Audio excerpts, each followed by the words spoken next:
Hello, I am J-Dog John Carstroom. I'm out here with Mr. Dave. Let's say hello, shall we, to some new folks aboard this community, have joined this great gardening community.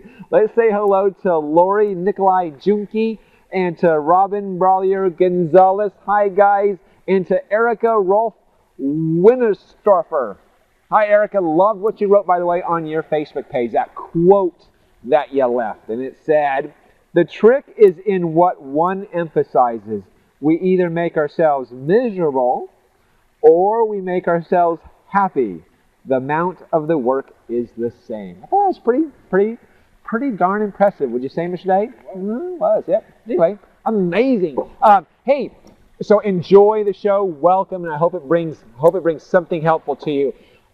We're talking about today some Japanese maples. A lot of you have some Japanese maples, and we've had some crazy weather. And I want to show you some things that maybe to keep in mind or keep an eye out for, and then maybe something, a technique on what you can do about it.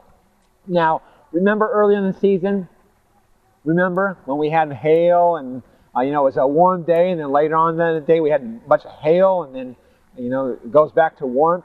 So the leaves on our Japanese maples, and by the way, Japanese maples, there's thousands and thousands of varieties, which make this a really neat tree to have, and some of them can be very, very short. Of course, a lot of folks think of Japanese maples just as that lace leaf maple, which is that little small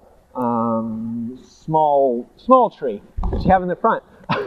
But there's a lot of upright types of Japanese maples. Right now I have in front of me an Acer palmatum, which is a small leaf guy, palmatum for that palm-like leaf on there, like that. It can be very fine leaf as well. This one's called Rhode Island Red, which is really kind of a neat small guy, excellent for containers. But if you notice on the leaf, and I don't know, Mr. Dave, can you get if you can get a real good close-up on them? Let's take a look. Let me find you a good leaf to take a look at. How about this one right here? This is an excellent point here. Now, I don't know how close you can get up, but you notice there's some pock marking on here.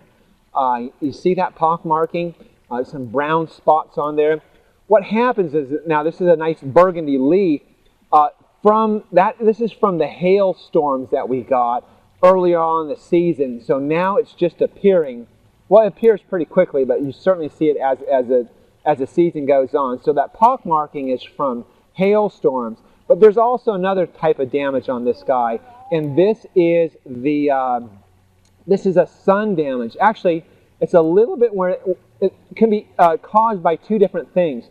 One is that it got too much sun and not enough water. So it can take much more sun, but it definitely needs more water. So if you have that issue, either up the watering or get this tree into much more shade.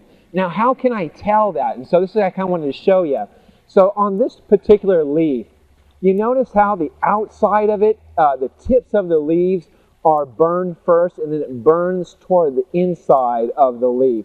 So if you see that outer burn on there, on these leaves, that means it's not getting enough water or it's getting too much sun. So keep that in mind. Now, so definitely as the season goes, this is what I call a cry for help from the tree. The tree is saying, hey, more water, or too much sun. So either one of those, fix those. Now, if you have a tree like this, what can you do? Especially if it's a focal point in your container or in the garden. Here is a tip for the day. Is actually strip.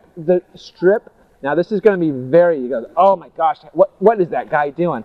But it's really, you're going to have to pluck off all the leaves off of the tree. And the reason being is because these leaves won't ever look any better on that. So what we're going to do is go through and strip all the leaves off. Once you have all the leaves off, it's going to start to re-leaf immediately, and hopefully you'll add enough water to it or get it in the shade to really make this tree a focal point. So anyway, that is the tip for the day. Of course, I'm going to finish up these trees. I actually have a bunch of them to do. So that is the show for the day. Hope you found it helpful. Here is your quote for the day. besides the great quote that Erica provided. Here it is. No life ever grows great until it is focused, dedicated, disciplined. Thank you very much, Harry Emerson Fosdick. That's the show. Always live your passion. See me right